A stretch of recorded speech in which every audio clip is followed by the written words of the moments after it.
Hello, everyone, and welcome back to Picture This, a Big Brother Hometowns retrospective podcast, Season 2, Chapter 2, entitled Night Night.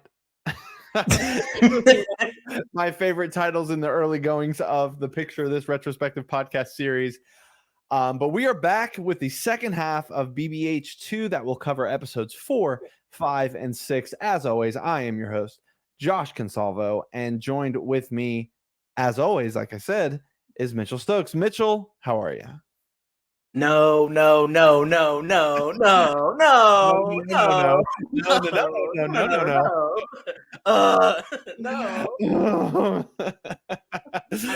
I'm great. I am doing well. I absolutely had a blast revisiting the second half of Big Brother Hometowns 2. And I'm excited to talk about it. So let's get to it. As am I. And we'll get to like where this season lands in the early history of seasons 1 and 2, and I have some opinions on that. But the journey to get there is really a lot more fun in these episodes than I think it ever was for me living the experience. I think I said that last time even, and I'm just very excited to dive back in to this season. I re-listened to our first part before doing this, and I realized that I talked a lot, and I thought to myself, maybe I won't do that again, but we'll see. I make no promises whatsoever. I have a lot of fun behind the scenes context and content for this episode. So where we left off was the Trey Rob spot, the final pre-jury evictee, where Trey was robbed, a pun intended, from a jury spot or a battle back, and he just rode off into the sunset, never to be seen from again until next season. And that was great. Yeah. And that was Greg's HOH. Another HOH in this season and I think there's a lot of them, in my opinion, that were failed HOHs. And this is another one from Greg. We talked a lot about that. Like I said, if you haven't watched episodes 4, 5, and 6, watch those before we really jump into this. Mitchell already has something to say, and please say it. No, I just think like you said, like, there's a lot of failed HOHs, and I don't disagree with you, but I think there's what's fun about it and what makes the jury phase of BBH2 so compelling is that there is truly this back and forth power shift dynamic. Greg versus Justin, Greg versus the world, essentially, of like, and as they try to take him out, and he takes out a number of them, like on his way just by winning competitions. There's this really fun back and forth that happens. And so, like, maybe you say failed HOHs, that's fine. I think it's fun gameplay, and I think it's adapting. Yeah, I can see this as a fun boxing match where people are swinging and maybe making soft contact, not always, the knockout punch at every turn.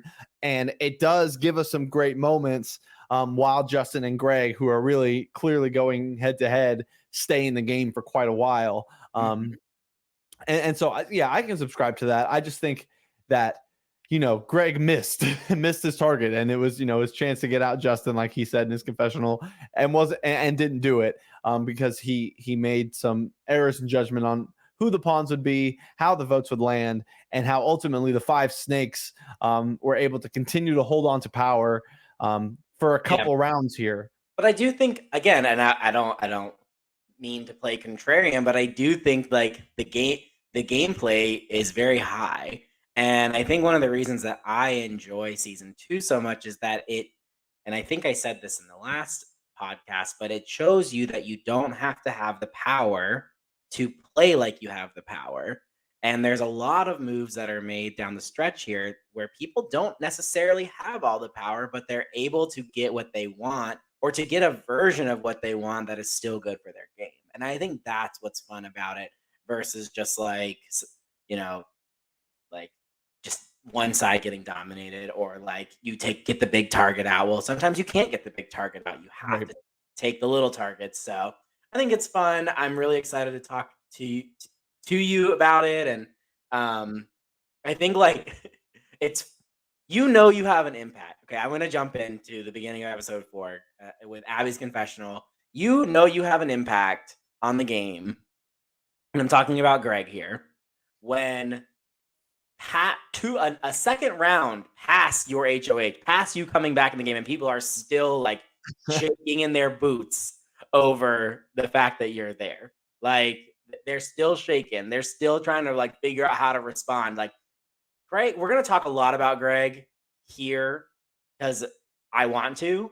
And like he has such an impact on the tone and setting of this game.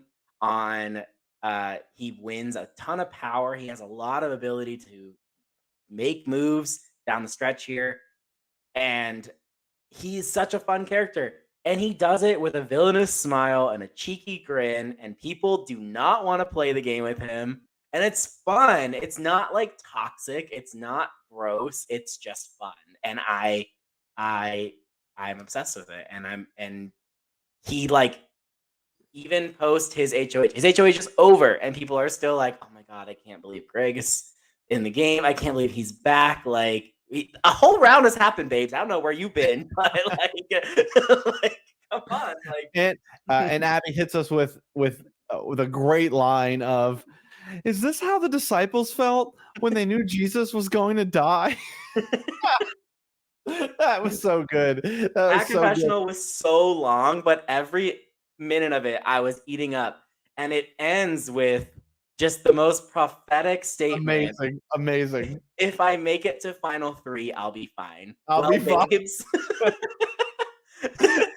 spoiler alert, if you're on your BBH journey for the first time, but she will make it to the final 3 twice.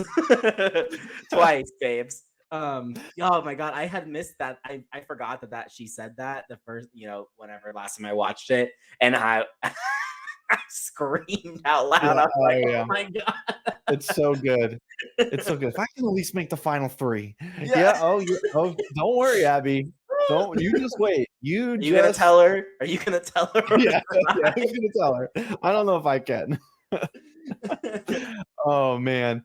So yeah, that's how we kick off this episode, which is really fun. And Abby, of course, one of our favorites, who is going to go down with the sinking ship real fast in this episode. But I try not to go, always have to go confessional by confessional. But in a season like this, it's kind of easy too because the episodes are shorter and it's not as much there.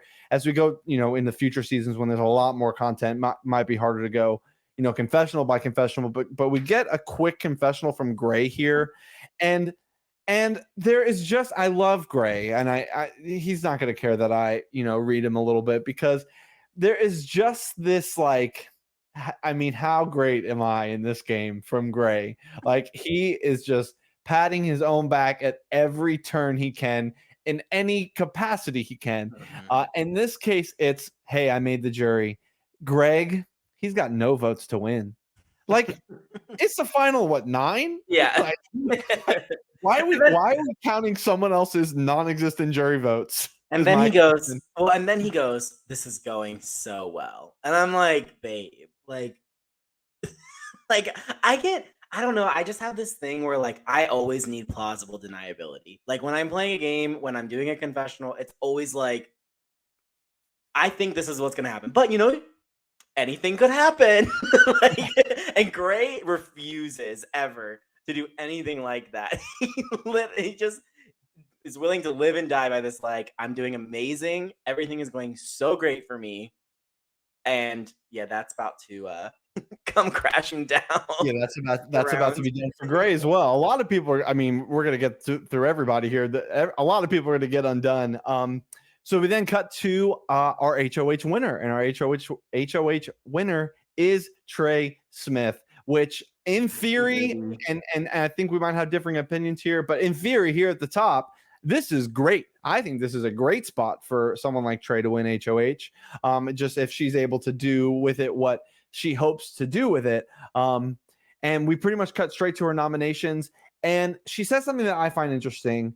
And that's when she's making her nominations, and She wants to take Greg out, and I don't even know what you're laughing about yet. I But think I know. to me, she says, all right, it's the first nominee. I'm putting up the biggest threat in the house. And to me, Greg is not the biggest threat in the house. Like, you can't be the biggest threat in the house and also be the one person every single other person in the game wants to take out. Like, those two things can't necessarily I go think hand in hand. I think like target though, I think a lot of times those words are used interchangeably. Sure. And I don't know if you think it was a good thing for her to nominate Greg or not, but like I think I would be willing to just say up front, I think it's the only move to make for a person like Trey in her position because everybody in the game wants you to do it.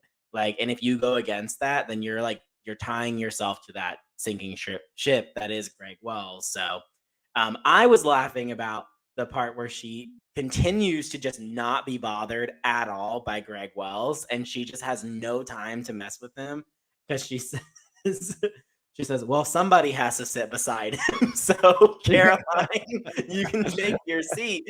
And it's just she has every confessional that Trey has. She has some little quip about like, "Greg, I'm sure you're great, but can you just please stop?" Like Yeah. like I don't have the energy and I don't care. Like it's Yeah. so No, good. I have no issue with these nominations. I have no issue with putting Greg up.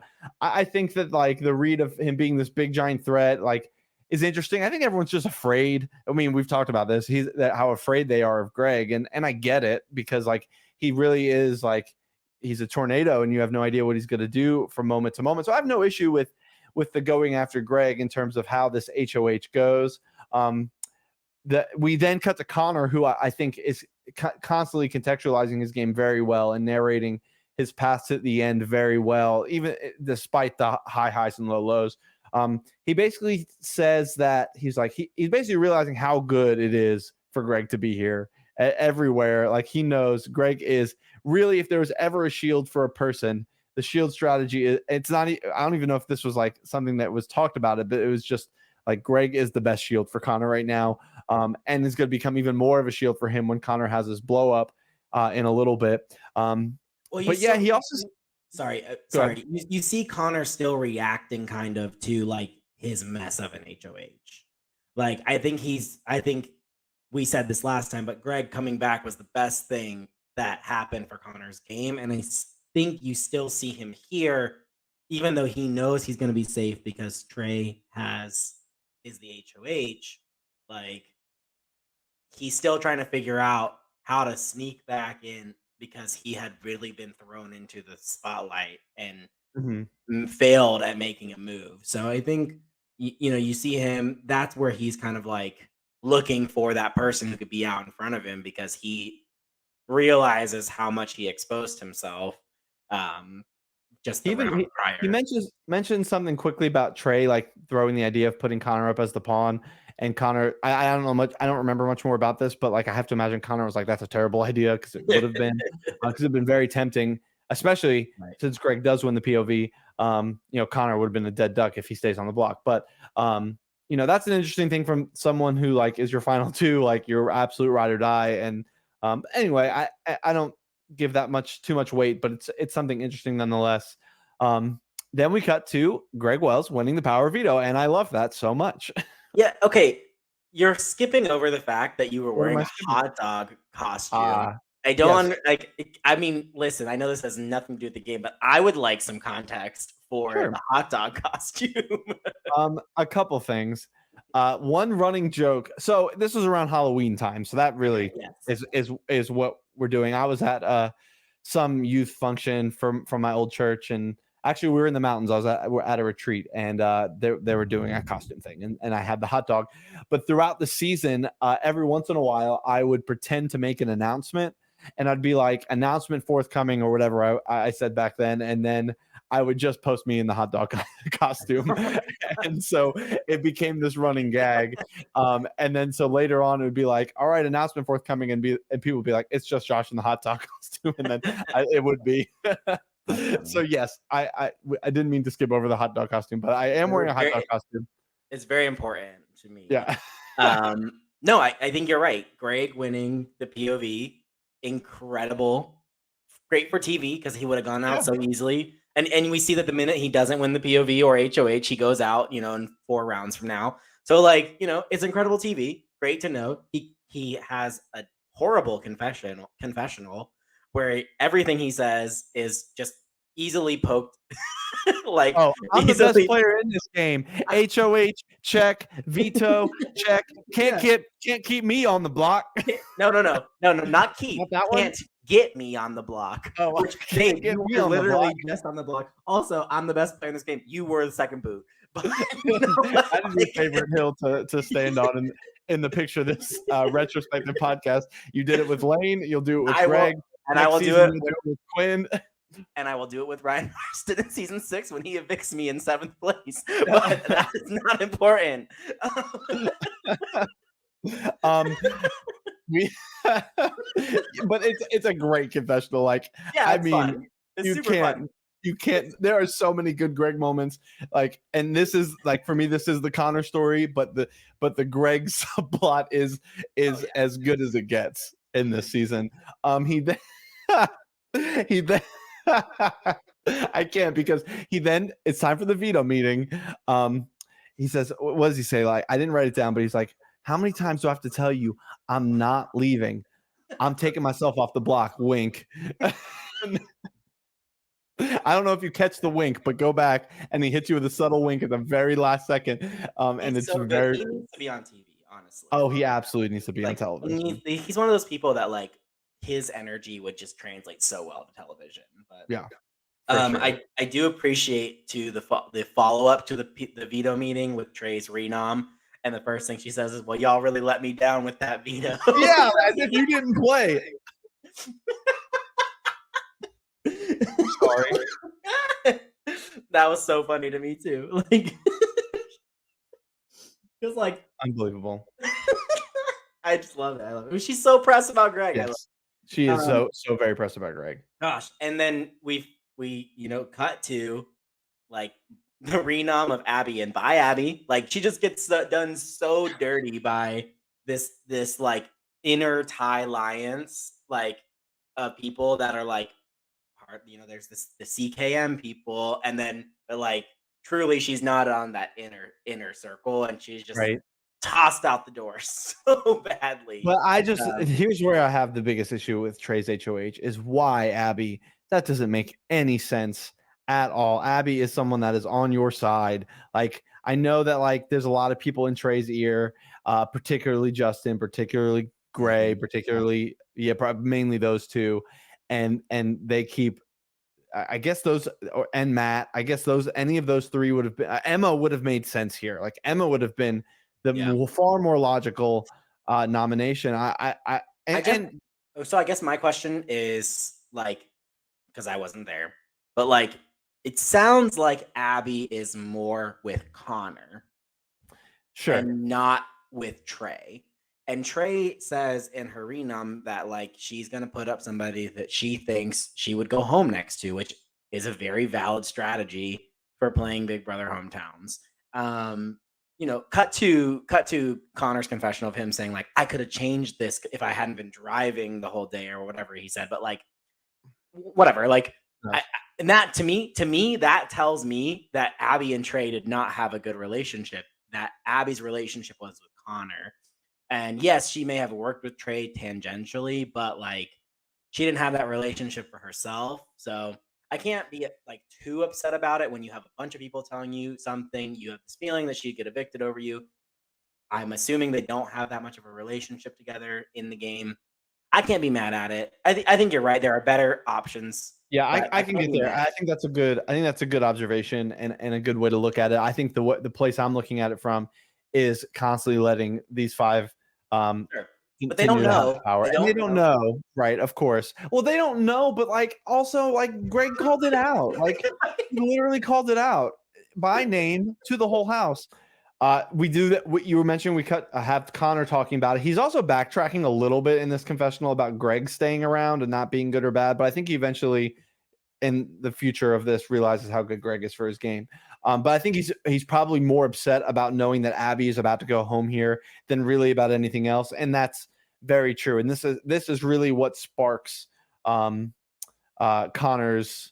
I just don't get it. I don't. I truly don't get it. Like I'm rewatching this. I'm watching this confessional, and he says, I'm about to pull a Dr. Will and make my target so big it's non-existent." And I literally said, "How about you don't?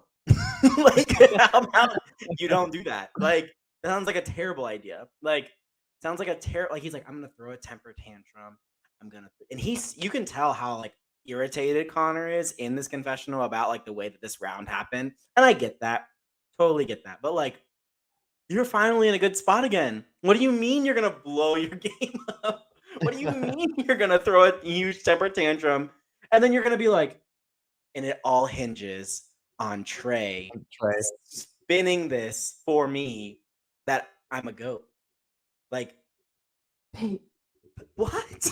Like I could not. I truly could not follow. I truly could not follow. Here's where I see it.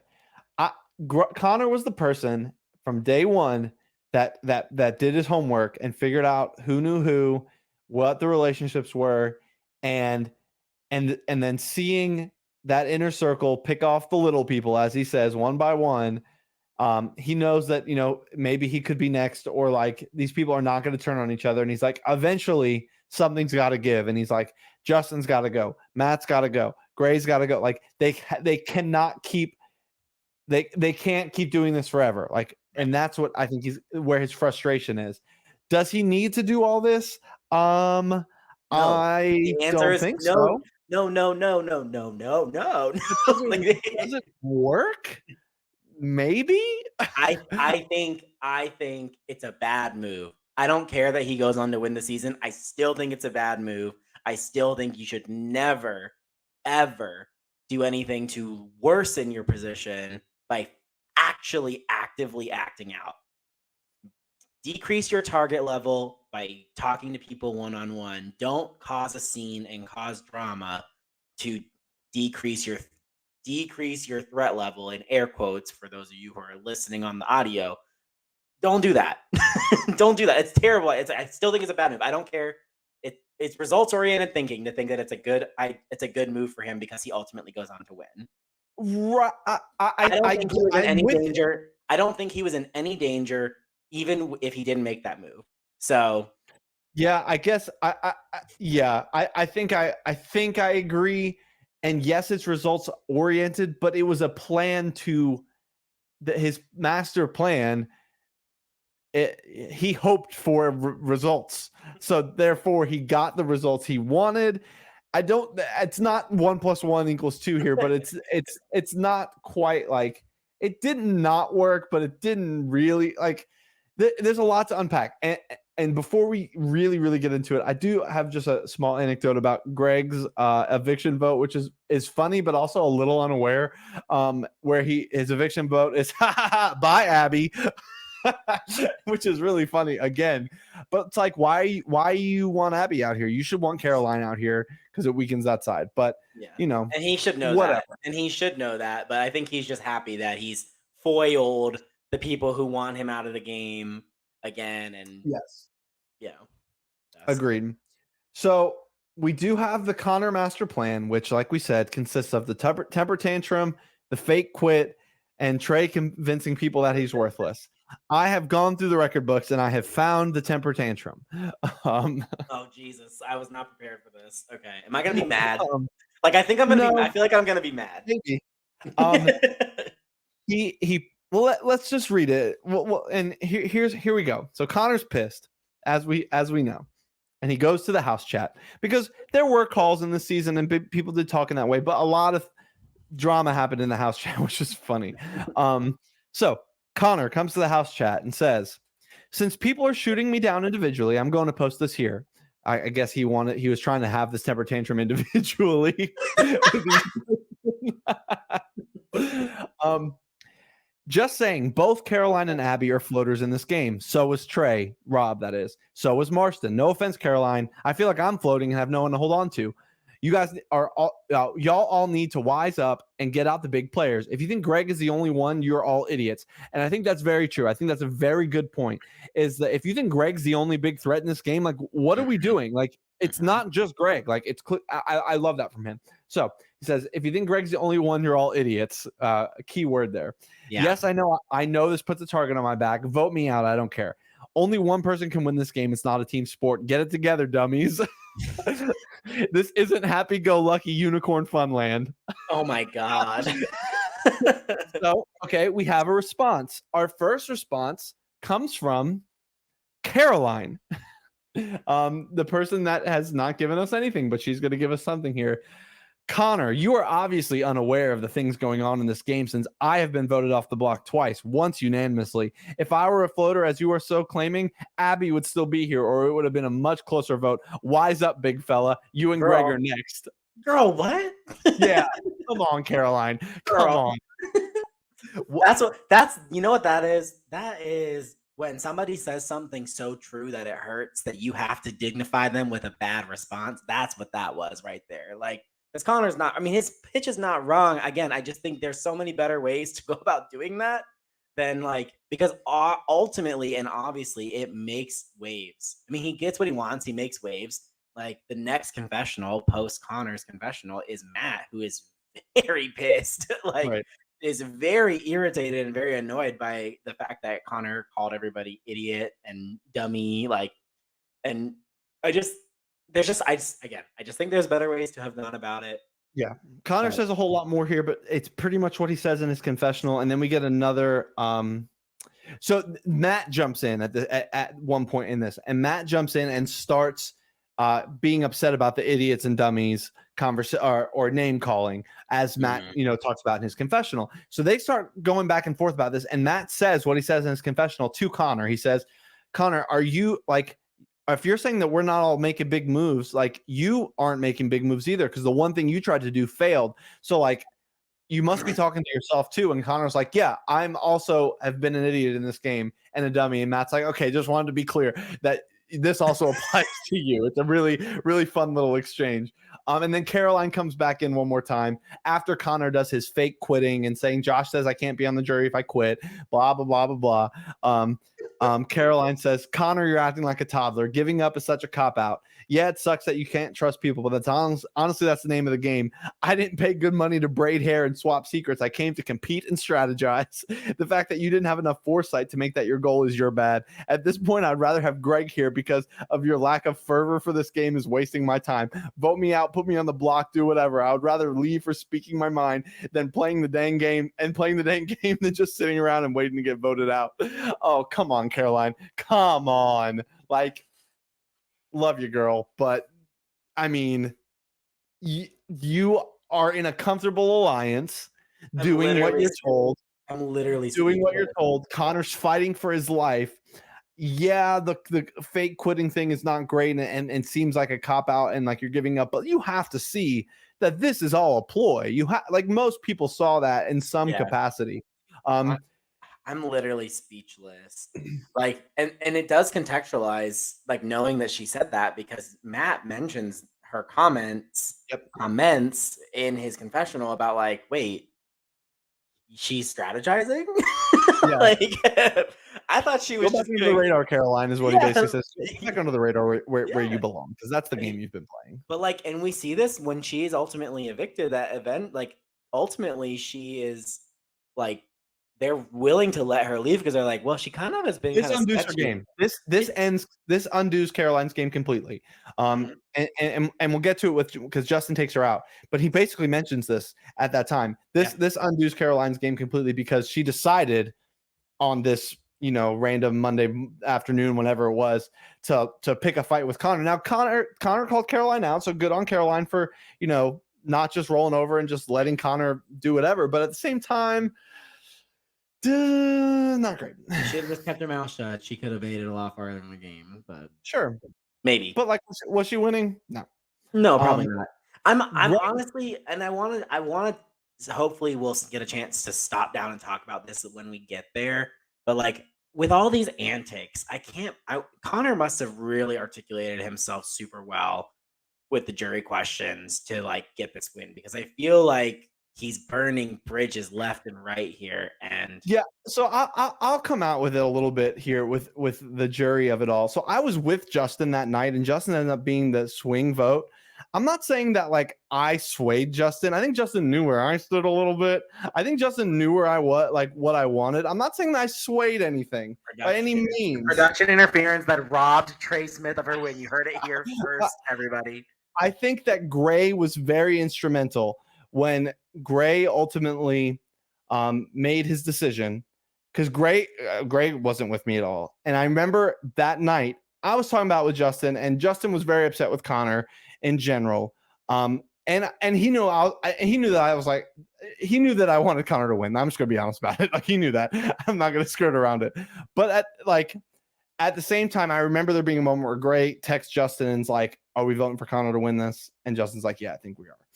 Like I think we have to, because there are points in Trey's speech where she's like, "Yeah, if you're looking at this game objectively, Connor played it better." Like she basically says that. No, and we will talk about that when we get there. Sorry, I just wanted to like I think like it was important for me to say something on record about like right now in this game, Connor has zero chance to win, in my opinion. Right. It's like from my viewpoint, from my outside perspective, from given the context of everything, like looking at this is the first Abby's the first person that went to the jury, and she's about the only person on that that's gonna go to the jury that like should want to vote for Connor. Yeah. Um, Matt ends up being a big champion for Connor. And then Gray ultimately ends up being a big champion for Connor. And I think he's a big reason that Justin ends up voting for him. I wanted to get that confession out now so that like it was off my chest, that like I feel like that I could have like influenced, but I think ultimately I didn't. I think I was there with Justin that night. I think that didn't hurt things. But we'll get back to that. I want to circle back to the end of Connor's rant here. Greg does chime in, which I think it's not that big a deal, but I want to say it because I think it's fun. Greg says, "Timeout." He says, "Good morning." I think this was the next morning. "Good morning. Just got to read through GroupMe today. Just want to make sure everything we say in here is for game's sake. I know we're all competitive, but let's not sacrifice our character for competition. Many people in here know that I love playing the bad guy, but it's also backed up with love. Let's play and have fun. A game should never compromise our character," which I thought was really nice from Greg. And then he says, "Time in. I can't wait to win this HOH and kick you all out of the house." I love him so much. It's so good. He's so great, and he does. I mean, And he does. he does. Like he But he wins. does. He wins the next HOH. He gives us this really great confessional where he says, "I pretty much run this house. It's mine now." He says, "It's mine now. They kicked me out once, but I'm back and it's mine now." You kicked me out once, but I'm back." Yeah. It's just, I love it. I love it. It's so good. And then he gives us the what ultimately becomes our episode title for this episode. Justin and Gray are on the block. Night night. Yeah, I believe he was the last one to compete that day. I believe it was the Wheel of Fortune HOH, and he did very well and knocked it out of the park and puts Justin Gray on the block, which, thank you. Finally, someone's going to just put two big threats on the block and let's make it happen. Connor, we get another confessional once again, realizing how good this specific HOH especially is good for him, because he knows that Greg's probably not going to come after Connor, because that wouldn't make a whole lot of sense for Greg. And that protects him the next round, because Greg is going to remain the target. Now he doesn't know that next round's a double. So that basically, and he says, and if I can get through the next one, which ultimately with the double covers that, it sets Connor up really well. So that's just really, really good reads from Connor here, seeing how good this HOH from Greg is. Yep. So yeah, Justin and Gray are on the block. Night. Great move from Greg to just go ahead and put them on the block. It's time to get one of them out. Yep. You have Matt as the backdoor option. You're going to get one of them out here finally, once and for all. And once again, like a good boxing match, Justin wins the power of veto, and we get a great Justin veto video. I mean, hopefully you've all seen it by now if you watch, but Justin's like, "You thought you were gonna get me out of this house? Nice try, buddy."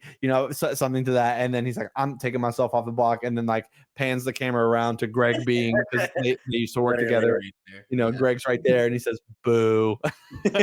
Yeah, it's so good. And like, yeah, that's really fun. You can tell that, like, yes, they are at each other's throats in the game, but they're just having a blast doing Yeah. it. Like they're There were times where enjoying coming Justin's for like, each other. I can't. There were times where Justin would be like, I can't look at Greg today. Like, I just can't look at him. He's driving me crazy. Like, I'm actually upset with him. But like, it was always in that, like you said last time, like it was for sport. Like, Yeah. who's gonna get who? And to see this back and forth is just so much fun. Then we get another just absolutely fantastic Greg moment, because Matt, I don't even have to explain it. Greg does. Justin and Matt want me to put Connor, but I ain't doing that. Hey, guess what, Matt? You're on the block. Ah! Like, and And that's another. Isn't that? I mean, like Matt is another person who's like in his like space, like his yeah, Anderson circle, like who's like around him. Like he could have easily put up the person he doesn't know, and that's what I think I love about this season is that like you have people who are playing with their friends, and just like season one, they're playing with people that they know and love, and they're not making the easy decisions. right. They're putting their friends on the block. They're making it about the game. And that's what's super fun here. And it is the right move to put Matt up on the block. Like it is Absolutely. absolutely the right move to put him up here. Make sure that you get one of those people out because I guarantee you if he had put Connor up on the block, if he had put Trey Smith up on the block, he had put I think that's it. That's all who's left. They would have gone. They would have left and Gray would have stayed, and the five of them would have been in the game together still. So Yeah, no, this is great. I think Greg had just kind of learned from his last HOH and was like, okay, enough playing around. Time to make something happen here. It ends up being kind of Greg's last stand, but he makes he makes a huge mark on the season, obviously, but has a great HOH here, gets Matt out of the game. And no, he gets Gray yeah. out of the game, and he gets Gray out.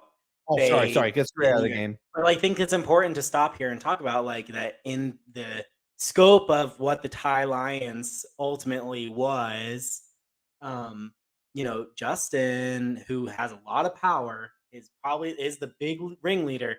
He picks Matt and not Gray. And I'm curious if you have any context behind that, if you have anything that might like explain why. I'm just curious about it myself. I think it could be a few things. What happens here is we get a very similar situation to BBH 13, where towards this part of the game, Jacob, Susie, Tay, and Jamie come together to take Erica out, and they kind of are like these people that were kind of at odds. These two from each side that were like, let's just get together and make this happen. This is exactly what happens here. We have Matt, Connor, Justin, and Trey. Really, it's the other.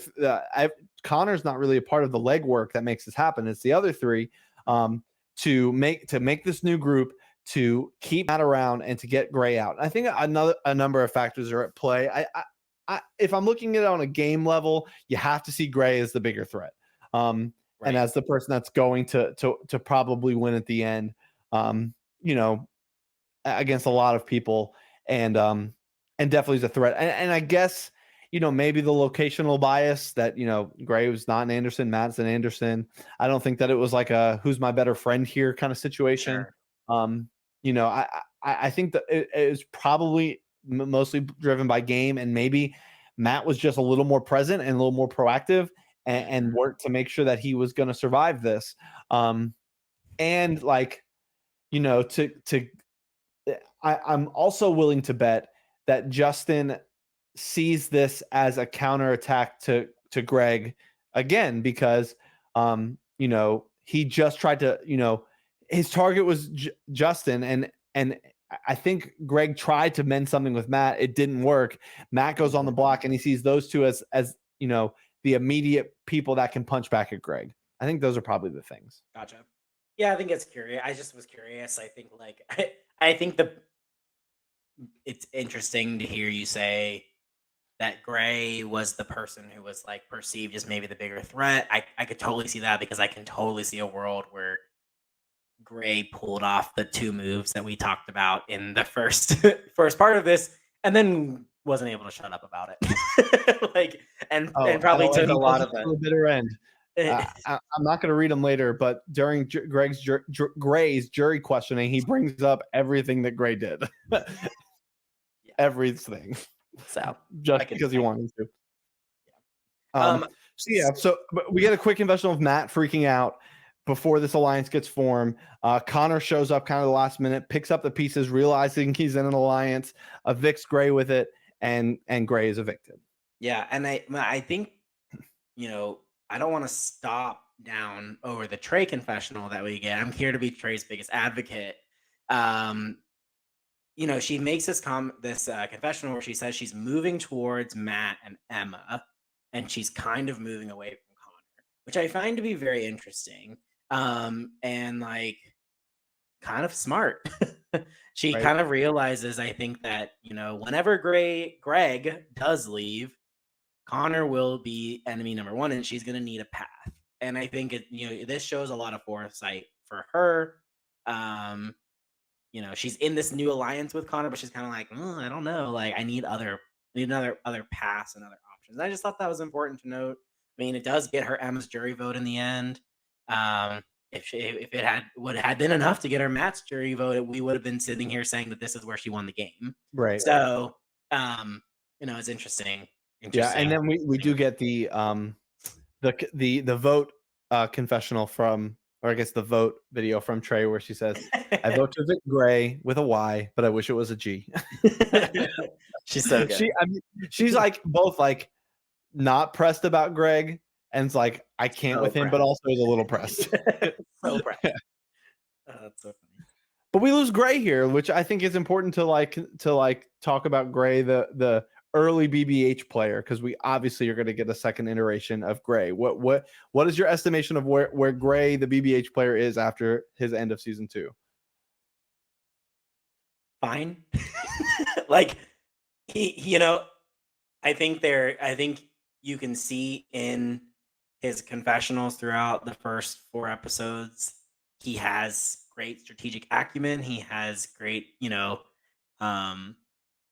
ability to socially play the game. But I think you also see the blind spots that I think we're gonna hopefully be tracking to see where he corrects in season 8. Obviously, when he goes on to win, I think like he's a bit blinded by himself at times in this season, and he is so impressed with the things that he's doing, and I think that ultimately is probably why he's evicted here instead of Matt, because like you said, he's viewed as the bigger threat between the two.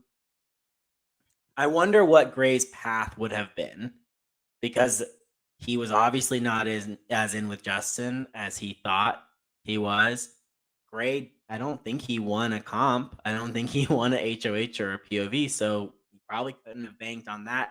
So I'm not sure what his path moving forward would have been, had he. Are you saying he didn't win one during the season? Yeah, during season 2. He won the HOH that took Greg out, and the That's veto, right. I believe. He won. Yeah, that's right. No, you're right. You're right. Sorry, I messed that up. But yeah, but no, he hadn't won a lot. He didn't win a ton. I'm curious what his path would have been like. I think like him going out here is kind of inconsequential. It's not really that consequential. I don't know if he was ever considering breaking away from Justin. So I don't know. I'm curious. That's the thing. I wish that he would have. I think he wishes he would have. There was an opportunity. We mentioned this last time where he could have linked up with Greg, and I think that he was so drunk with his own power, frankly, and the power that the 5 snakes Thai Lions had, that he just loved having it, and trying to maintain it meant everything to him in this game. And I think it blinded him a little bit. I wouldn't say that his eviction is inconsequential, because I do think him going and Matt staying is that counterpunch to Greg. And Gray was a big threat. Like Gray for sure had a wonderful case at the end if he would have been there. So I think that the Gray that we see in season 8 is very different, and you can and I'm excited for when we eventually get there, because he does clearly learn a lot from this experience, and he goes into season 8, which is very different from the cast point of view.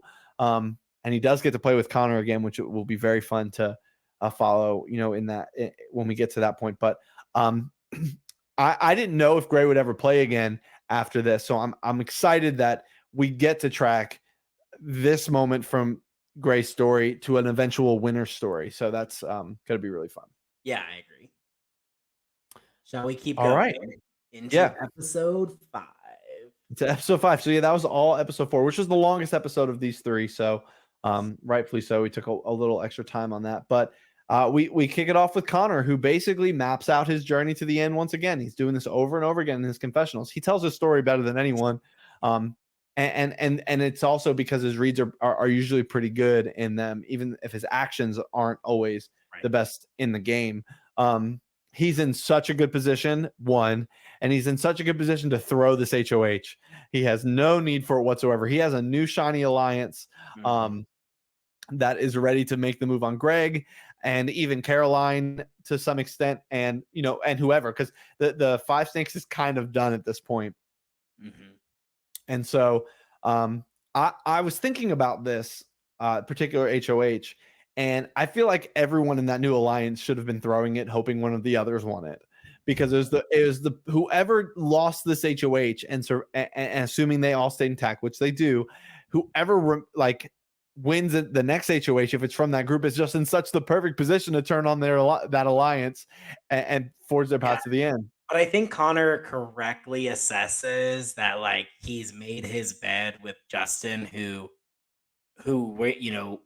is a pastor and who has played the game so far pretty upstandingly. His foil has been Greg, and he's been going after Greg the entire time, and he's not done anything super shady or anything that's like super sneaky, So I think like Connor correctly assumes that he's throwing his lot in with somebody who's probably not going to turn on him. And if he wins, that's great for Connor. So I think I think that's an accurate ability to read the person that you're playing with too. Because I don't think. Do you think Justin would have turned on Connor? I mean, ultimately, Connor has no choice but to turn on Justin because of Emma and the POV. But that's besides the point. Like, I don't know if Justin would have turned on Connor at. I think he could have. I think he could have. If he doesn't, I think Justin is in a lot of lose-lose situations after this round because he really does remain the biggest threat on the board. And I even think Matt turns on Justin. So I don't know what Justin does if he doesn't win this one and then like wins the next one. I think that's a really interesting. And maybe that would have been the better move for him. But like, I don't know if you remember this or not, but like, was Greg second place in this competition? Like, when Justin is faced with, he really is faced with this lose-lose situation of like, do I win this and be exposed to F5, or do I not win this and risk Greg winning, and then I am obviously going. Greg was out going HOH. Oh, that's true. So, then yeah, he should have thrown. I changed my mind. Yeah. I changed my mind. So Justin does end up winning this HOH, and it's a double eviction. I don't know if we've said that. So 2 people are going out. So we're going from 7 to 5 here, and we're going from 7 to 5. 7 to 5. Yeah, going 7 to 5. And Justin has a very fun nomination video where he throws a lot of shade at Greg. He says he opens up with "Hi friends" and Greg, and then he ends with "Love you all." Well, not you, Greg, which is really good. And he very meticulously puts these 3 people on the block, and he gives a really good explanation for all 3. He says, "No, he doesn't. I disagree. Well, I disagree. Well, not the random nomination. Come on, that is not it. Never a good idea." Well, let me go ahead. Sorry, I interrupted. He says, putting Greg up. He doesn't really give an explanation, but he gives the like. Everyone understands that like Greg's the big threat here. We're all going after him. He's got to go. Greg is going on the block. He says the next person I've had some questions about in the last couple of rounds, and that's Caroline. And that's going back to all the stuff we just talked about a little while ago. Caroline's one moment to shine in the sun, and it ends up being the thing that blows up her game. The way that she came at Connor for really no reason. So he puts up Caroline, and then he says, I'm putting this next one up. I made it random. I don't remember if he actually did it or not. He probably didn't. He probably knew what he was doing. But that is whatever. But he says like, this is the person I want you guys to save. I need you guys to help me out with this one. I don't want her to go home. I'm putting Emma up, and that's that. Those are my nominations, and that's what we're gonna do here. And then of course hits you with "I love you all except Greg." Very funny. Yeah, I don't know. I just say you're putting Emma up on the block. don't like. We're gonna see this. We've talked about it once in season one. We're gonna talk about it here. We're gonna talk about it again down the road. Nobody believes that it was Yeah. random. No one ever. No one believes it. No one will ever believe Right. it. So, and Stop saying it. even if you do a wheel and you spin and record it and send that wheel into the house chat, they're still not going to believe you. Nope. You obviously just did it until it landed on who you wanted. Like Right. no one's going to believe it. So I don't understand that listen, as somebody who we'll talk about it in the future, makes many theatrical moves. Lying about a random like nomination makes no sense to me at all. Say it with your chest. Say it with your whole chest. Yep. Emma, you're on the block. Sorry, babe. But I hope you say this is the one I want to say. Which is fine. I have Yeah. no issue with that. I have no issue with the I hope you stay. I hope everybody will keep Emma if she's still on the block come the the last part of this. There's nothing wrong with that. Right. I just have such an issue with the first part. Sure. So Connor goes on to win the power of veto and chooses not to use it as he should. Mhm. And that's Right. pretty much it. Emma is saved. Yeah, I feel like it just happened so fast in the episode, and I'm sure it probably just happened equally as fast in real life. I feel like there was probably no questions being asked about should we save Greg? Should we save like should we save Caroline? Caroline. Yeah. Like, and Can't remember her name. honestly, shouldn't Trey and Connor save Greg here? Shouldn't they? In theory, Sure. I think that it would have been a 2-1. They had the power to do it. Sure.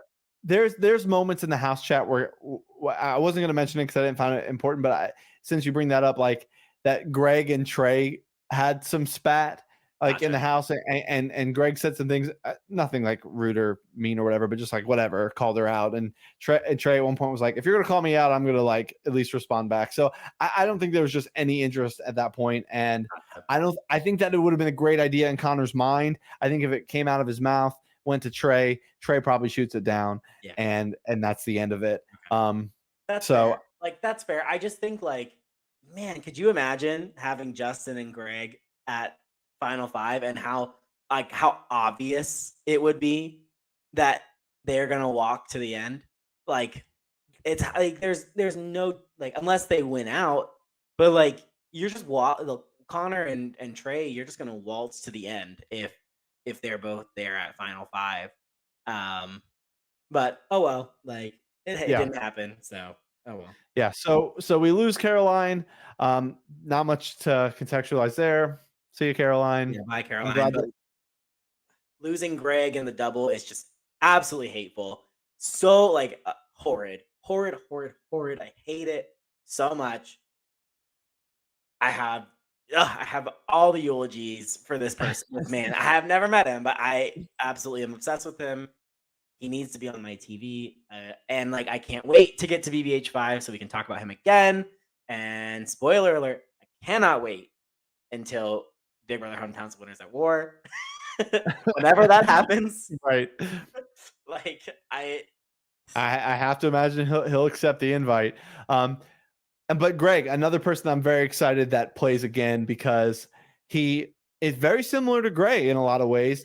Takes his archetype, takes what he likes to do about himself, and refines it really well for his future game. Because here he just goes all out villain and does the whole thing the whole time. He doesn't do that in season 5. He does still play the villain in season 5. But yeah, like, and we'll talk about it, but it's much more controlled. And it's much smarter and with a purpose. And he lets people in on the secret of like I'm playing the villain, like, and we'll get there. And I'm excited to get the opportunity. And he also plays with Connor again in season 5, which is funny because they somehow end the season like there's just like weird meta narrative of like Connor being the villain to everyone, even though like Greg never went after Connor ever. He had no reason to, or it would have been bad for his game, but they were never like really at odds. But still funny, and I, Yeah. I look forward to talking about that in the future. But Greg, what a great character, and yeah, just it was so fun to have him, and he went all in on it. Greg was one of the people that reached out to me early on before the season and was like, if you do this again, I'm going to play. And so to have him go all out in the season and then come back and be very successful, obviously in the future, Mhm. a big piece of the early days of BBH. So very Super fun to fun. have Greg. So we get to the final five. The HOH that Connor wants, and it's the HOH that Connor gets. He talks about wanting to get it, and he also talks about this big plan he has that he wants to put up Justin and Emma. Yeah, he wants to put up Justin and Emma and break a tie to send Justin out as his one big move. Which I just disagree. I disagree with. I disagree with it so badly. It's bad jury management. This is somebody that you're in alliance with, and like, sure, it's a move that goes on your resume, but you're burning somebody so badly. I think he is absolutely saved by the fact that Emma wins the POV here. He has no choice but to put Matt up on the block, and they're gonna send Justin home unanimously 2-0. I think that saves Connor's game because I think, like as you mentioned earlier, if Justin was kind of irritated with Connor or he was kind of annoyed with him, Connor's the person who sends you out the door when you're supposed to be in a Final Four alliance, and he breaks a tie against you. That would have lost. It could have lost Connor the game. Yep. And so I just I think you said it earlier about, Connor has good reads, and I think he does. Like, I'm not going to dispute that he has good reads, but I think he makes bad plans sometimes. Like, Sometimes I don't yeah, it's not the understand best the plan. plan. This plan is bad.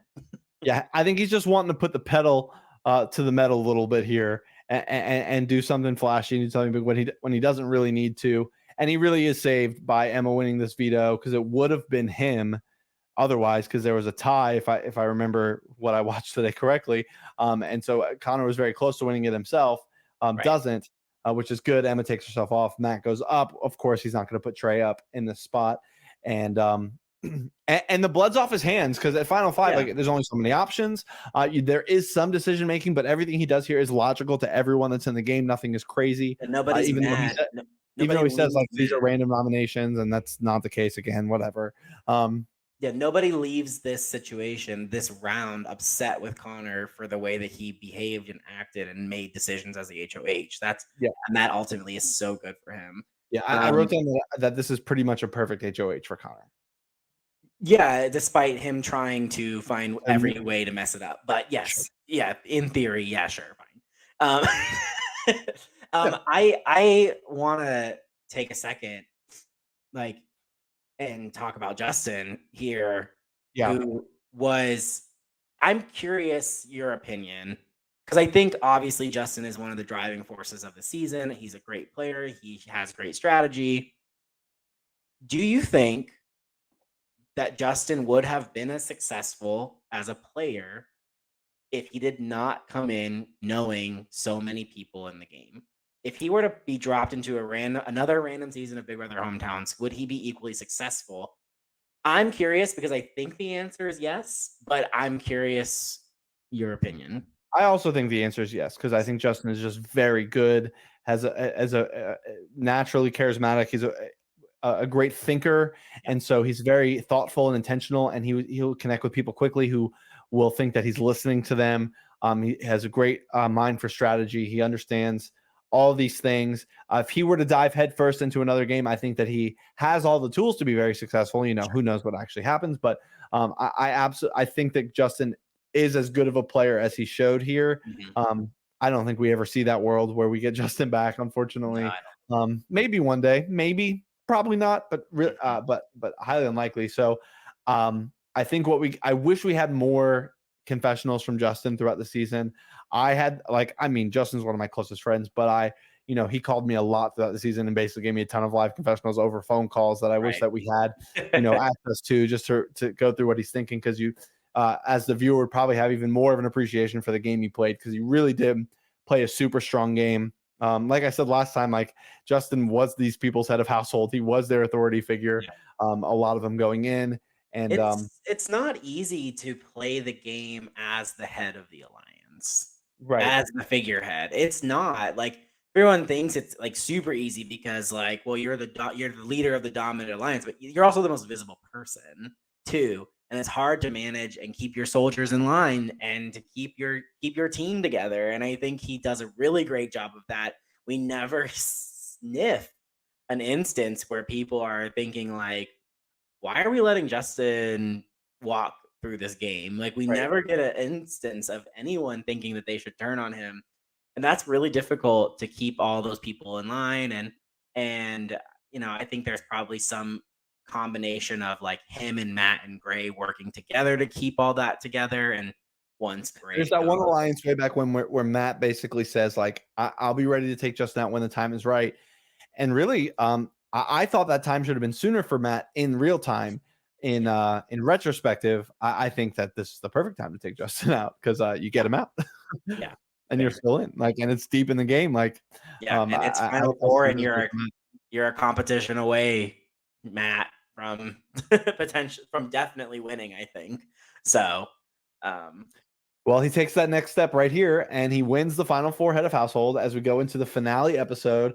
This is his only competition win, but it's a big one. yeah. Um, and it's Final Four, so nominations are only so important. He puts up Connor and Emma.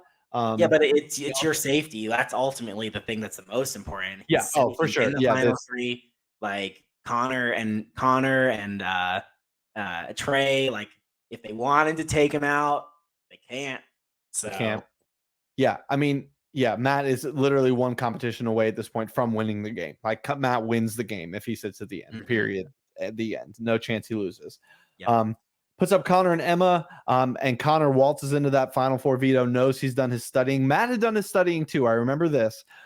Matt was ready, and he did very well. But Connor still, I think, had like a perfect score on whatever the quiz was about. It was a day's competition. And he was ready to win those late gate competitions, and he does. He wins that Final Four power of veto, and evicts Emma with it because he's not going to take Trey out here. I think he could have taken Trey out here. Gives him a little bit, well, gives him a better shot at winning the final HOH. And Trey, as probably a jury vote in his favor, probably, you never know how burned Trey would or wouldn't feel. I would. It all happened very quickly here at the end, like Mhm, within a day or two. So like, who knows how fresh it is, and if Trey, if he decides to take Trey out and go with Emma and Matt, you know, that's a risk as well because in a final three of Matt, Connor, and Emma, there is one person in those final three that is going to take you to the end, and it is yourself. right. Whereas now in this Trey, Connor, Matt final three configuration, there's two out of the three people that are going to take you to the final three, maybe even three out of three people. I don't know what Matt would have done because I think Matt wins either way, so it doesn't really matter. But he definitely sets himself up Right. better to get to the final two in this way. Yeah, I agree. And I mean, ultimately,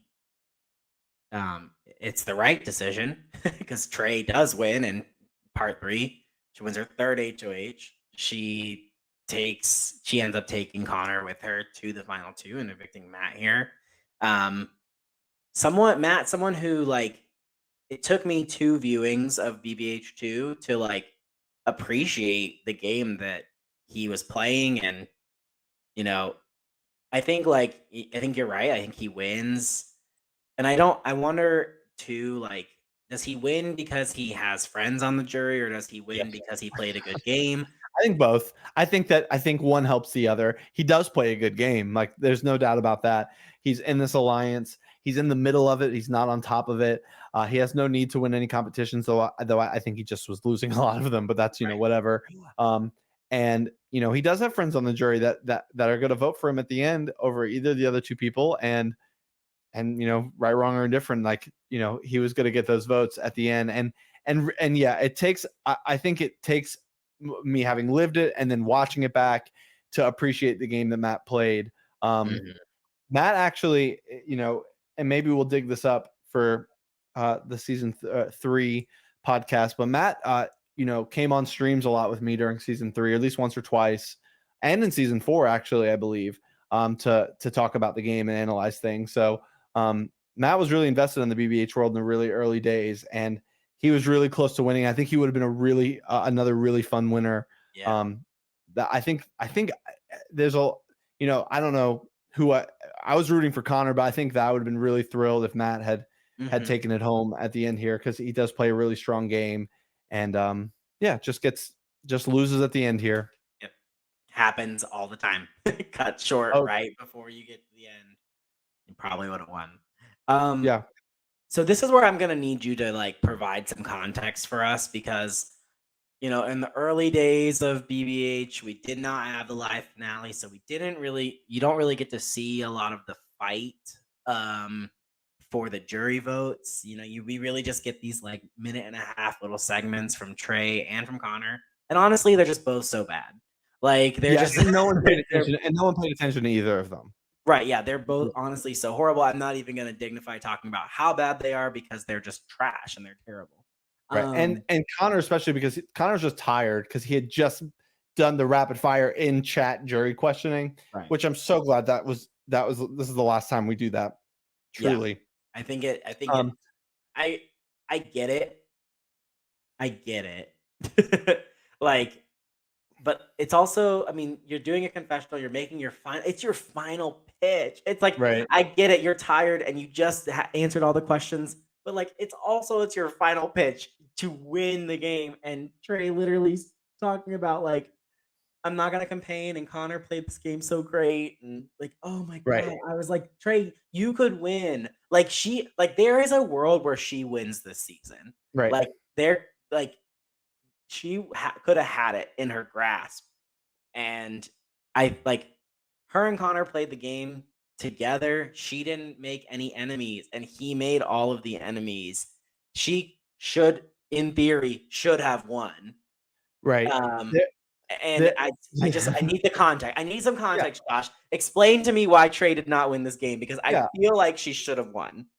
I don't. I don't feel like she should have won. I feel like Connor played the much better game despite the blow up, and it's mainly because like Trey got so defeated so many times and almost quit so many times throughout the season that I'm like, I don't want this season to be won by someone that was like about to quit on multiple occasions and basically almost did a couple times, and that's just But did she quit? She she didn't. didn't She didn't she quit. didn't She made she the stuck it final out. two. She didn't make any enemies.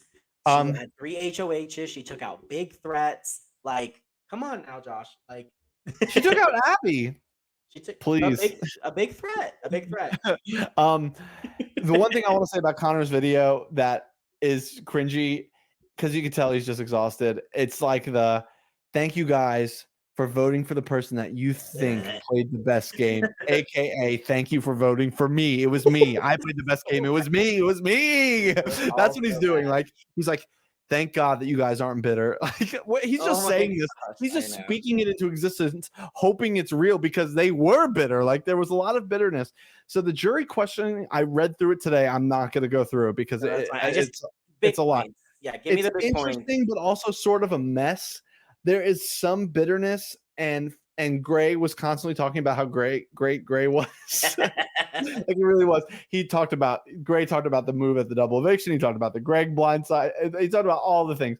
He talked about the 5 snakes having the power over and over again. He was just basically like taking his opportunity to say how great he was.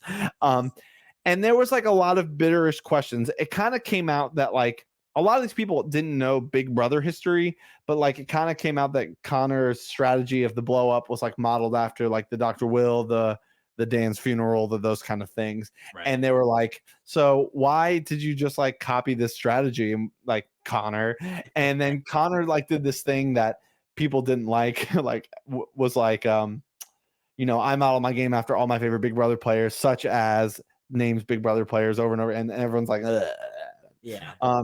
But you do have two big champions of Connor, and that's Matt, who's really going to bat for him, and Abby, who's obviously going to bat for him. Gray comes in with a rubric that he shows everybody, and ultimately, yeah, that's very teacher Gray, decides that Matt played the best game, came to that conclusion. Like I said, I was with Justin and he was talking through it, and we were, talking about these things. And I think Gray then goes to Justin and is like, yeah, I think we're going to give this, because they knew that they were in the swing. And they're like, yeah, I think we're going to give this to Connor, and give him the win here. As much as it pains us, we think he did play the better game. Like, we don't want to be bitter, all these things. Because honestly, like, why does Greg vote for Trey? I don't know. No, Like, I don't know it either. makes I that one mean, makes no sense to me. sure. I think like I I'm curious. There's a ton of like discourse in the world about like when a man and a woman are at the end together. Like, Right. I wonder how much that plays into things here. I wonder like because they played the game. I think you can't deny the fact that Trey and Connor played the game together. They played everything together. Trey was more steadfast. She just was locked in and she went. And Connor was always doing something. And it seems like the jury valued that he was constantly moving and he was constantly doing X, Y, and Z thing. And that was the metric for him playing, quote unquote, playing the better game. When in theory, they played the same game. They truly did. They were in lockstep from literally day one. So I'm just curious. Like, I think that's interesting. I I also wondered think if that sorry, I sorry, wonder there is go ahead, you go ahead. I was gonna say I wondered if maybe Connor just expressed himself better. Doesn't sound No, like he did. he Doesn't didn't. sound like he did. But I also think there is something to the credit of Trey sitting there being like, I think Connor played the better game than me. And I think that right there, if she'd have said, no, I played the better game. I didn't do all this crazy stuff. I didn't make y'all hate me. She could have potentially won, I think. And I just think it's interesting. I'm always gonna like try to flesh this Sure. No, out and within I the and two. I think that's one of the big things. Like, she did literally say, like, Yeah, Connor that's played awful. such a great 'Cause game. that's bad. She should never have said Yeah. that. But, oh well, Yeah. it is what And it is. I think there was also a bit of it that was like, this meant the world and everything to Connor, when Trey was like, I'm here having a good time. Very similar to Jenny and Allie in Yeah, season 1, which is funny for sure. because Allie and Trey are really good friends. That's how Trey got connected to us. And just kind of similar in that way. So Yeah. we get another fun Josh reading the votes video. Caroline doesn't vote. Her phone died the day of all of this. So It the The season lore is is that she voted unfinished. for The season is Trey. unfinished. It's not over. There's a missing vote. We We need gotta track her down. to Let's track her down, track see what her down. happens. Josh, you can make this happen. You need to I will. ask her who she's I will gonna vote try. for. It's been 2.5 years. She needs to vote. Yeah. The lore is that she voted for Trey because she probably would have. Yeah. Like, especially after their little spat, like we talked about earlier. But yeah, Connor wins the season. We get the Connor and Shelby, we're gonna adopt a dog video. Yes, icon, Shelby Icon, two-time Big Brother Yes, Hometowns future TikTok, player. future all-star. Yes. She Um, was so and it was so sweet though. I was like watching it and she was like you could just see how like happy she was for how big she Connor was that for he had him. like Yeah. achieved this to win, like he got to play and like live out a dream and then she was like yeah, she could just tell she was like so happy for him and I was like not my cold heart like being Yeah. like like Melting. Totally melting. And that, from the episodic perspective, wraps up Big should Brother we go Hometown over the season 2. should we go over the votes Oh just yes, to the like run it votes. So down? yeah, so Abby votes for Connor. Gray votes for Connor. Greg votes for Trey. Caroline is the mystery vote. Justin votes for Connor. Emma votes for Trey. And Matt votes for Connor. So it's either a 4-3 or a 5-2. It doesn't matter that Caroline didn't vote, but I feel like as a completionist, we should probably figure that out for the wiki. we should track it. I think the wiki says that she voted for Trey. Okay. It probably does. Maybe I'll track her down and get her jury vote 3+ years later. I should do it. Honestly, I should. Please, I need to know. But Connor, great winner, very deserving of the win. Sometimes, like you are very high on Connor. I'm curious to see in the scheme of Big Brother I'm home. high on Connor the story. Yeah, Connor the person, Connor the player. I'm not necessarily high on the game he played objectively. Sure. Very high on the story Yeah. of being this person that comes in and says, I don't know any of these people. I need to figure out where I fit in, and slowly like get integrated, swing and miss hard, make the big explosion. Greg gets back in the game. He's able to get back in the shadows and press forward towards the end of this game, making a lot of enemies along the way, making it very hard on himself. Mhm. Very like, Spencer Bledsoe-y of like Yeah. a lot of things go wrong for him all the time, and things in and out of his control. Yep. Spencer doesn't go to win, but like ultimately to come out on top of the mountain is a very gratifying way for that season to end. Because I Absolutely. mean, talk about facing adversity, like you always talk about. Connor, maybe Yeah. more than most winners in our series, faced a ton of adversity to get I wa himself to the end. Yeah, and like, I'm there with you on all of that. It's so great. I'm I mean, we're gonna jump. Can we just jump into like wrapping up the season and Yeah. some of the things we want to be tracking throughout the season? Because I can't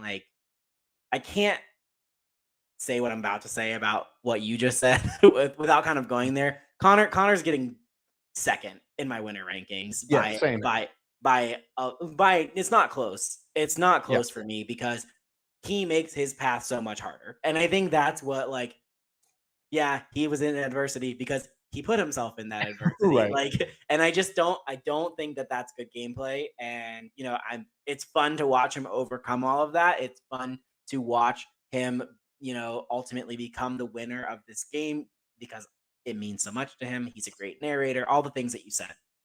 But I can't, like, when I'm looking at it in terms of like, well, let's talk about him and Jenny real quick. Like, honestly, I do feel like they exhibit a lot of the similar amounts of control as each other. They both have a lot of control on the season, whether it's from winning competitions or their social positioning, playing the middle, quote unquote, between the two sides that are kind of there. But far and away, Jenny makes way fewer mistakes than Connor does. She never puts herself in a position where she's going to be in danger, which Connor does several times. And I just think ultimately Jenny plays a much more flexible game than while keeping her nose clean than Connor is able to. Yeah. So I have, if we're going through our, wrap up each season type stuff, winner rankings. It's definitely Jenny number one, Connor number two for me. I don't know if you agree or disagree, but Yeah. I couldn't agree more. Yeah. Jenny, like, and you talked about control and control within the game, but I think of control of oneself. Jenny had a lot more self control, which got her much further in the game. Her social game was much stronger, yes, obviously. Um, she wins a 5-2 vote instead of this, 4-2 to mystery, but potentially probably 4-3. And they're playing, and Jenny comes in knowing a lot more people, so that helps, for sure. But like Connor, made some unforced errors that he didn't have to make, and could have still gotten him the win. I like this version better because it's way messier and way yeah, more interesting. sure. From a TV perspective, like I said, story perspective, way more fun to track Connor's win. But in terms of winner rankings, it is Jenny 1, Connor 2, and dropping. Yeah. For Well, We'll see. we'll see when we get through season three. I might have a Yeah, hot take here or there. we'll see. Okay. Well, let's In talk. the Let's. overall scope, I think it's dropping. Oh, yeah. Like as we do more and more seasons, yes, Yeah. absolutely. But I think as we add, he might evade. He might evade third place. he Sure. might. May He yeah, might. for He might you, evade maybe. third. He might evade And third place. and we haven't gone through it yet, so Yeah, we'll, we'll have to see. make that decision there. But Villain rankings. I think that we have a couple people to put on this list. yes, I have thought a lot about this. I'm willing to put three people on the list. 3. Yes, Okay. Greg, Gray, and Connor. Okay. Greg obviously slots in at the number one spot. Yeah. There's no question. There's no contention about this. Um, Gray is a villain, and I've told this to Gray at several points in time. He is a villain. He does manipulative and villainous things, and then he laughs about it and boasts about it. And Gray is a villain. Um, and I think Connor is a villain too, in the sense that like he's not afraid to mix it up. He's not afraid to turn on people that he makes deals with. He's not afraid to call people out. to play a big bombastic game, which is kind of associated with like villainous play. And so I think all three of them qualify as villains of season 2. And I think that's what makes it fun because villains are better. And that was what makes such a great season because you have three really great characters who are like narrating and dictating the events of the season are dictated through a lot of these these three guys.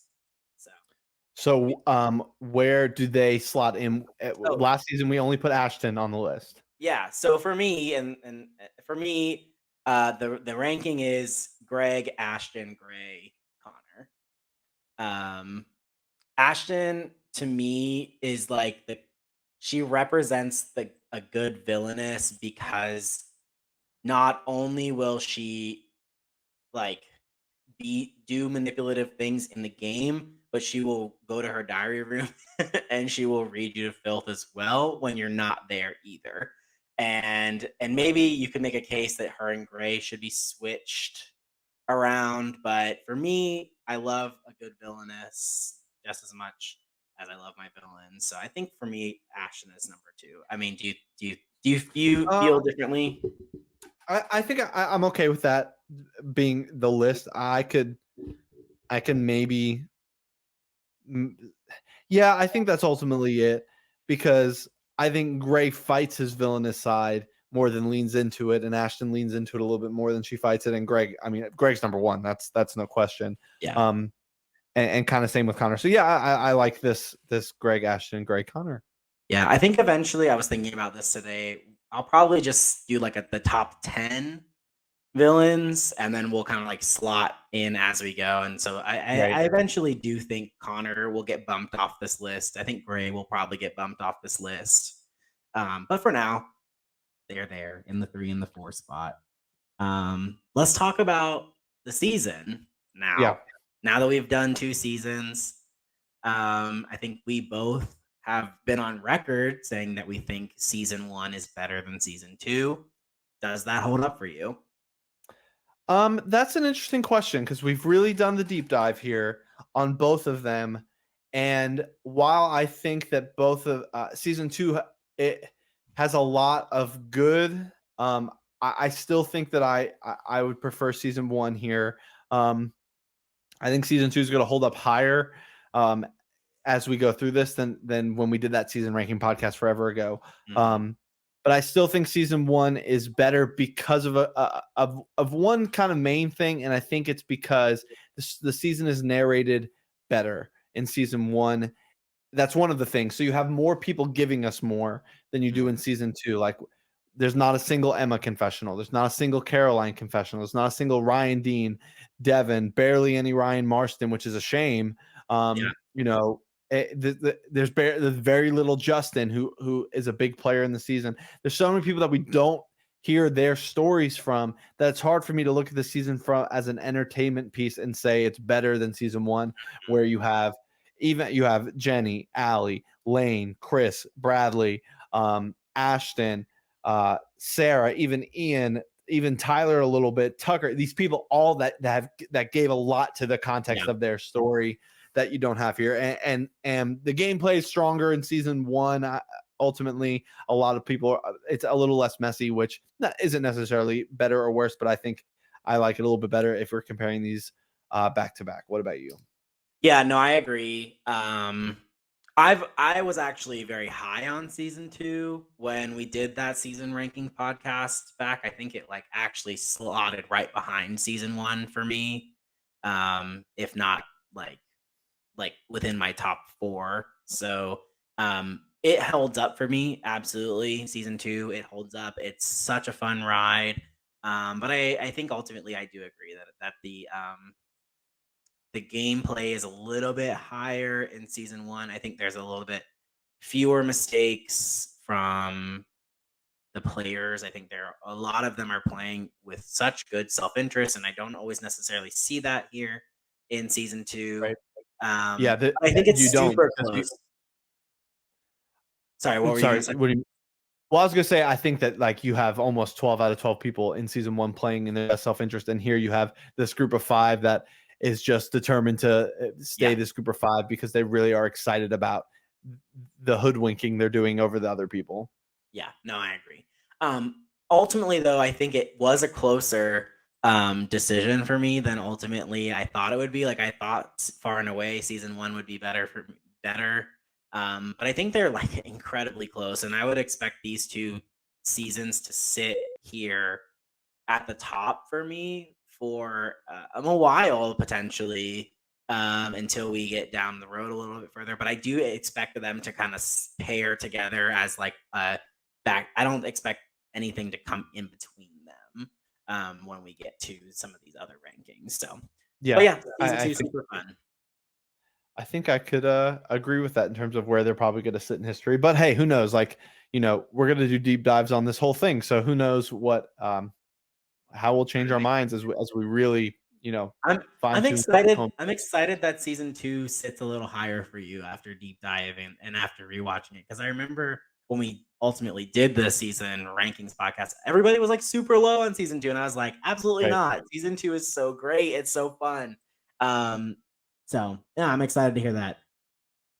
What were some of the best moments to kind of wrap up here? What were some of the best moments from Big Brother Hometown season two? What's going to hold up? What are people going to remember from season two? It's always going to be the double eviction for Connor's HOH. Like that's just one of that whole episode. We talked about it at length how great it was from Mhm. Connor's failed HOH to Greg's reentry in the game. I think that whole thing is such a highlight of the game, and even Connor's blow up is another really fun moment, despite it being just a total mess. I think those things, and then just all all of Greg, all of Connor, everything they give is gold to television and just so much fun. Greg just embracing this villain character, putting the fear of God in literally everybody for whatever reason, however he did it, is just so fun and so good and pure and just entertainment and tongue in cheek, while also being highly competitive. Yeah. I think I agree with 100%, and I think like for me the other two things that kind of will stick out to me as I when I look back at it is I'm going to really remember the boxing match of Greg versus Justin. Like the back and forth of just trying to get each other out, like winning HOHs and then putting each other up and then winning the veto. Just can't get me out like this. And I think that's super fun and it's super interesting and it really dictates a lot of the gameplay in the jury phase of the game.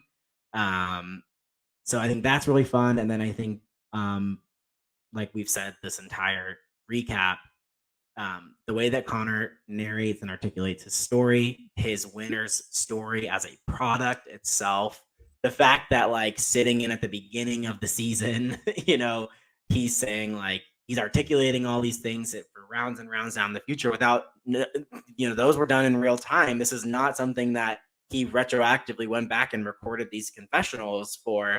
So I think it's really fun to see, like, to have a winner in the series where like basically what they said comes true, and like Right. they almost were like propheticizing. I don't think I said that right, but they're like Prophesying. prophesying. Thank you, of Yeah. like what's going to happen in the season. I think that's very fun, in of itself. And so, but Connor as a winner and his story and the product that we get from him here ultimately, it dictates the whole season. Yeah, absolutely. I think those are all really fun things to wrap up a very enjoyable season um, of television to watch. It was fun when it happened. I think it was tiring from being. I think I've learned that like back in the day when I was the only person running the show, that was hard, Yeah. and it's a lot more fun now with a whole team. But that wraps this up. And looking ahead. We obviously are going to Big Brother Hometowns season 3, which is another kind of landmark of the series. Kind of takes us a little bit of push us a little further away from just the connected circle of my people. Mhm. Even though it still is, but it's like different branches, so there's not big groupings of people that know each other. We get the return of Abby, we get the return of Trey Robb, we get the return of Bradley. Bradley. Those three come back. And we get John get Max and Oliver. Quinn. We're gonna get John Oliver. We're gonna get the short but fun Raziel. We're and by short I mean the short lived, not like physically short. Just like a lot of really interesting characters. And a really a fun season that we're gonna get ahead to. I'm really looking forward to diving back into these episodes. Haven't watched season 3 in a while, so I'm just curious how diving into that cast and that season and all the shenanigans that come with it. So we hope that you'll hang around for that. Anything left from you? No, I'm good. I'm excited to jump into season 3, talk about Mr. Maxwell Teddy and the game that he plays. And small spoiler alert, it's a game. There are some moves. I think you'll be higher on it by the time we get to the end of it than We'll see. you are at the moment. We'll see. Probably not, but we'll see. All right. There's only one way for you to find out. If you're Sure. listening to this, go ahead and click on through, get that next podcast rolling. And of course, that's it. Yeah, that's it. We're thanks for listening. Excited for Big Brother Hometowns season 3. But for Mitchell Stokes, I am Josh Consalvo with Picture This, a Big Brother Hometowns retrospective, signing off from season 2 of Big Brother Hometowns. Later.